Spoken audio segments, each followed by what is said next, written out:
Hi, Trevor. My name is Jessica. We are here to talk about decisions in your life you feel two ways about. Sure enough. Yes? You want to tell me about that?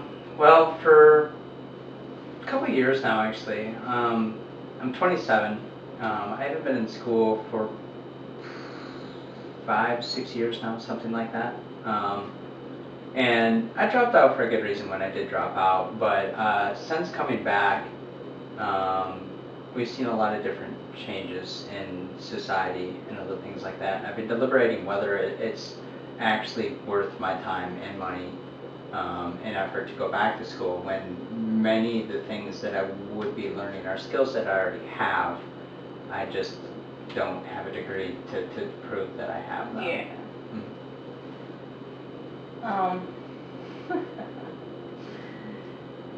Would you like to go back to school, though, in order to get the job that you really want?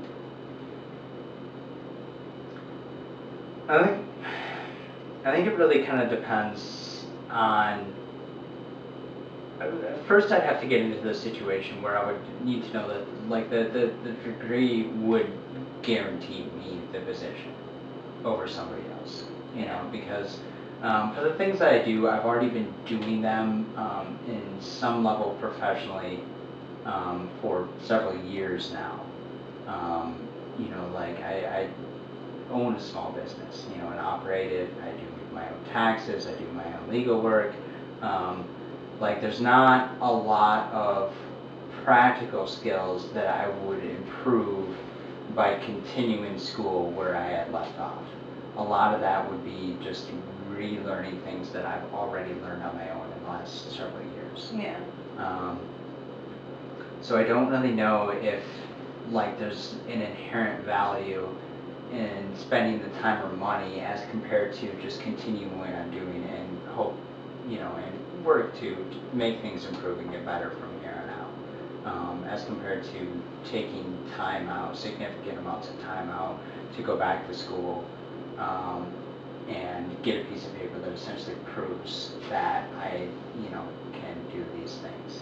Like it's just. Even though that piece of paper might get you the job easier than not having it? And oftentimes it would.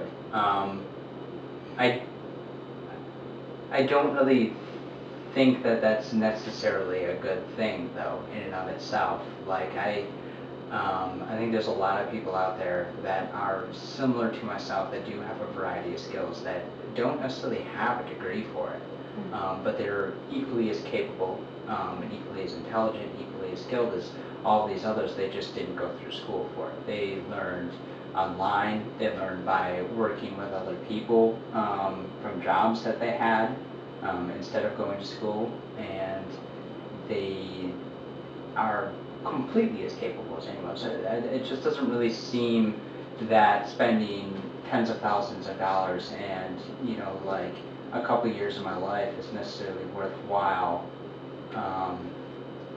to essentially get a piece of paper, prove to people that are unwilling to see if I have the skills without that, to look at previous content or previous work that I've done. And these things are self-proving. They don't, to me, from my perspective, they're as good as any degree can be. You look you have the talent to be able to do it completely, but what if those people feel that you need to have that piece of paper that says you have the talent to do it?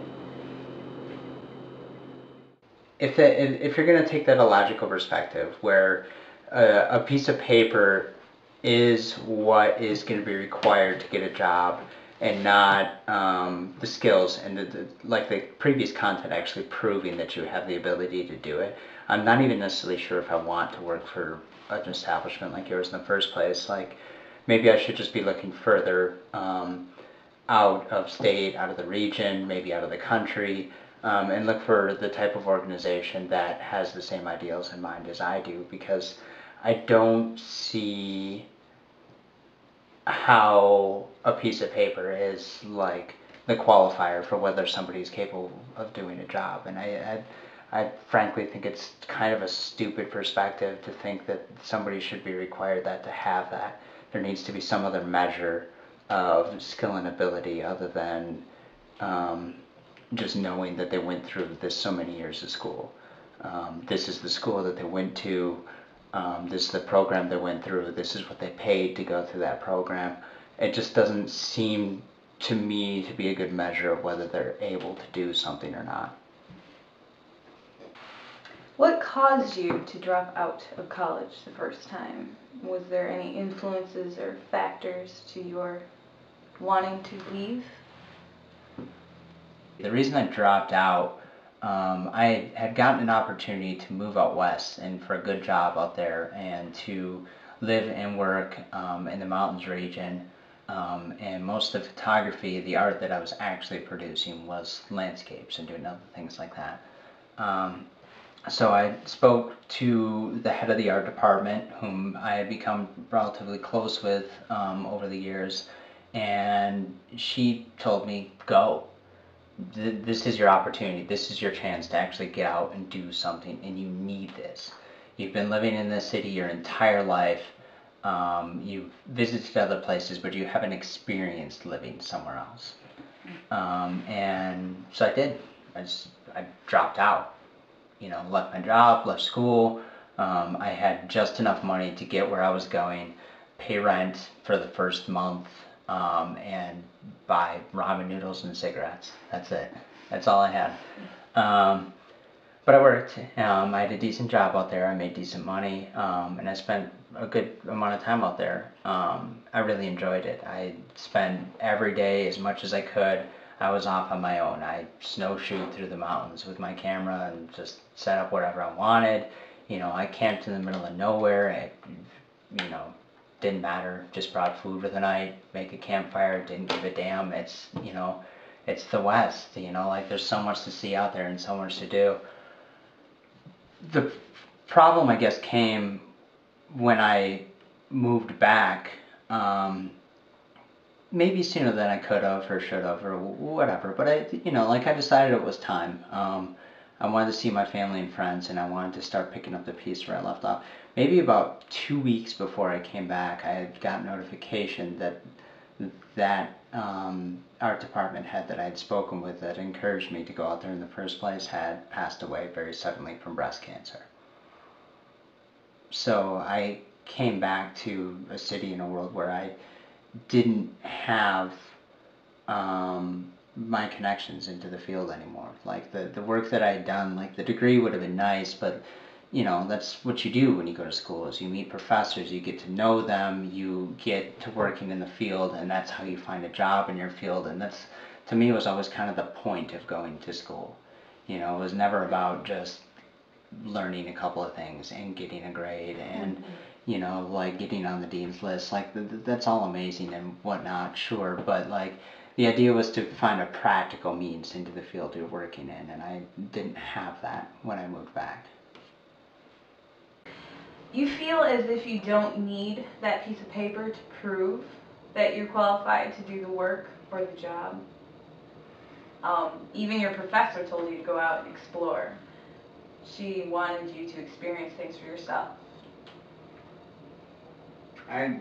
Yeah, I mean, I guess in a lot of ways that kind of brought me to where I am now.